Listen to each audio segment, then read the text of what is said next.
After God gave his people rules and promises, like in Leviticus, it was time for the Israelites to travel to the Promised Land, the beautiful place God had promised to Abraham, Isaac, and Jacob long ago. But the journey wasn't so simple. Before they left, God told Moses to count all the people, like a big roll call. They counted all the men who could be soldiers and organized the 12 tribes.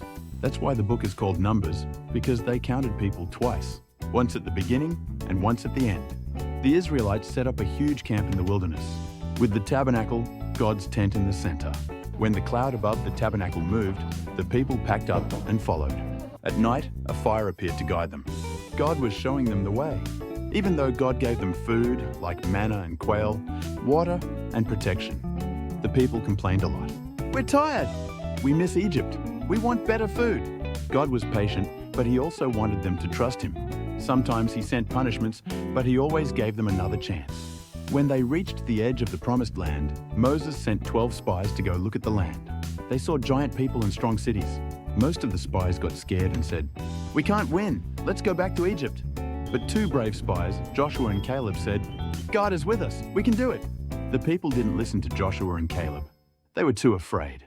So God said, "Because you didn't trust me, you will wander in the desert for 40 years, until a new generation is ready." During the journey, the people complained again and again. One time, poisonous snakes came into the camp. People were getting hurt. They cried, "Moses, help us!" So God told Moses to make a bronze snake and put it on a pole. Whoever looked at it would be healed. This showed them to look to God for help. Once, the people needed water. God told Moses to speak to a rock, and water would come out. But Moses got angry and hit the rock instead of speaking. Water still came out, but God said, "Moses, because you didn't follow my words, you won't enter the Promised Land." Even great leaders make mistakes. As the 40 years came to an end, many of the older people, including Moses, were preparing to say goodbye. God chose Joshua to be the next leader. The Israelites camped near the Promised Land, ready for a new adventure. The book of Numbers shows us that God stays with us even when we complain or mess up. Trusting God is better than being afraid. God keeps his promise, 7 if it takes time. He leads us one step at a time, just like the cloud in the desert.